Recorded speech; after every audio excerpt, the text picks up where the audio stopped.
All right, this is going out to Chris Ouimet, my Berkeley Heights tech support. Thanks for the heads up. So, guys, this is a quick rundown of why obscurity is costing you money. Hopefully, you can hear me. I am continuing my Gulfstream series live from the Gulf of America here. So, essentially, obscurity is costing money because it just costs. Obscurity is directly money out of your pocket, and here's why. Everyone understands that ads cost money, right? Ad spend. No one understands that obscurity also costs you money. Here's the issue. There's three different ways that obscurity is taking cash directly out of your pocket. If you are trying to become well-known in your business, I'll run you through how to do it. But until you get there, recognize three things. One, you're underpriced. Whatever you charge, you're competing on cost if they don't know who you are. If they know who you are, well, now you're competing on value, and that is very different. So you can charge more if they know who you are. Fact. Number two, the calendar gaps disappear. When they know who you are, people want to do business with you. You suddenly have a full calendar. So you're underbooked right now in whatever you do because people don't know who you are. Your demand isn't great enough, as Daniel Priestley would say. Number three, you're trying to convince and convert people, right? That's exhausting, chasing leads and clients and pounding people to do business with you. That is not how revenue happens. Elon Musk, Steve Jobs, all these old, they're not pounding and pitching. Amazon isn't chasing you. Tesla isn't making you try to consider buying their cars. The whole concept is they know who you are, they like you, and they trust you, so they want to do business with you. This is what obscurity is costing you. It's costing you in pricing, in booking, and in physical energy being used to convert people. So I call this the obscurity tax. 40% of your time is being wasted on bad fit prospects, right? 40%. You could be doing more business if you spoke to the right people. And the wrong people are all those folks that want to pick your brain. They want to grab a cup of coffee. They want advice on what they should do. You know, like and trust someone else. You're friends with someone. You want to give your support to them. That's fine. But the business revenue model of trying to just meet people for a cup of coffee is not a viable option. So know your model.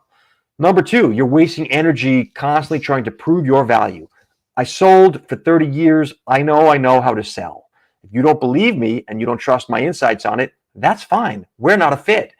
The goal is to get to the next person quickly who is a fit for you, not to argue the folks into, well, I'm actually who you really need.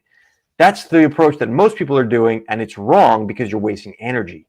And number three, you're losing 30% of your deals to the louder, less qualified person in your space. That includes job hunters, that includes CEOs who want to land a client or an investor, and it includes the solopreneur who's trying to just get a customer. Whoever is the loudest, best messaged person in your space is getting the business, whether or not they know what they're doing. So this has nothing to do with their qualifications. It's got to do with positioning and messaging. That needs to be you. All right. So what's the leverage? Your authority. Your authority in what you do. And that could be anything from package design and engineering to content strategy to the chief executive of a financial Wall Street firm. It doesn't matter, but your authority is your leverage, right? Once you have authority, clients come to you. There's no more chasing. Once you have authority, there's no more sales cycle. They don't need to think about it. They don't need to assess you against other people. You go from months to days because guess what? They know who you are and they want to do business. And prices go up. You can charge more if you're famous inside your space. I'm not talking about like, Donald Trump, Elon Musk famous. I'm talking in your little world of whatever you do, people kind of know who you are. A gun recognizes another gun, as they say. When Ben meets Han Solo and Ben meet in the cantina, Ben hasn't heard of Han. Han's trying to pitch him and push him on how fast the ship is. Didn't matter. That's the wrong place to be. They've heard of you. They know who you are. Thanos recognized Tony from his previous work with Chitauri. Like, he knew who he was. Prices go up when they know who you are. So this is the old representation of know, like, and trust, right? This is going back to Dale Carnegie, 1926. I'm calling it the authority equation to make it sound fancy, but all it is they see you, right? You're visible in content, and then they know you, they start to trust you. So visibility gives way to credibility. Once they start to trust you, they'll buy from you. That's your revenue, folks. They know, they like, they trust, they buy. This has been the way business has been done since before your great-great-grandparents. So it happens with content now, That's the only thing that's different, is that there's a media front end on all of this. So here's your strategic fix. You want to become well-known in your space. You want to be the voice of your industry. Number one, nail your positioning, right? Stand for something specific. This is who I help. This is how I help them. This is my value in the world of me. In this little thing in which I operate of content strategy, this is what I'll do for you. Who do you help and how do you help them? That's called positioning. You need to be able to nail that quickly. Number two, you're building trust content. These could be stories, personal insights, anecdotes, but building trust means you demonstrate. You're demonstrating your abilities. You're not telling me. You're not just telling me what I should do. These are the top 10 lists that are people are pumping out off of ChatGPT of top 10 ways and top 10 templates. That's not authority. That's should. You should do this. You should do that. This is people wagging their finger at you in content, which you get all day long. And Tony Robbins puts this best. You should all over yourself. You should do this. You should do that. Nobody wants that.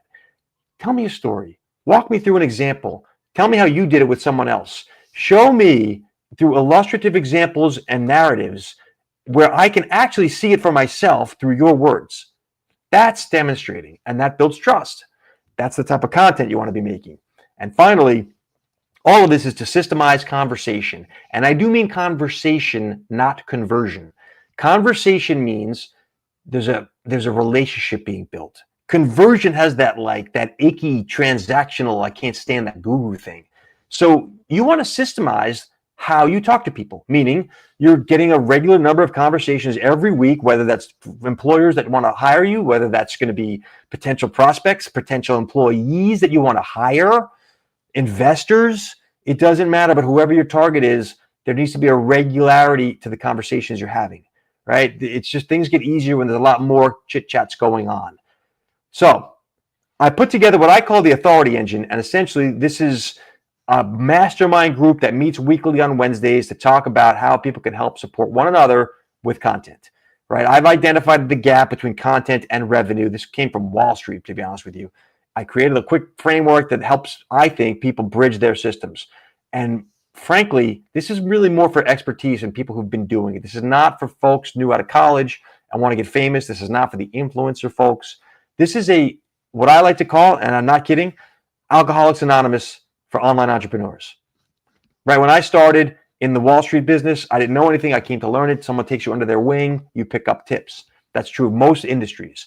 In the online entrepreneur space, there is no one taking you under their wing. There's no support group. There's nowhere to learn this stuff except from making your own mistakes. And guess what? You won't live long enough to make enough mistakes.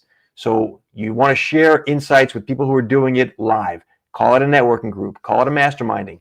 But people get together and workshop things as a group of trustworthy peers. That's it. That's what I'm calling the Authority Engine. It's already in motion. We already do this with a couple of people, close friends of mine, and I'm thinking of expanding it. So this is going to be really invitation only, to be honest with you. All right. That's all I got. This is meant as a pitch. If you want to be the voice of your industry, the three things you need to remember was number one, nail your positioning. Number two, build trust content. And number three, have regular conversations around this. That's all I got. Peace out.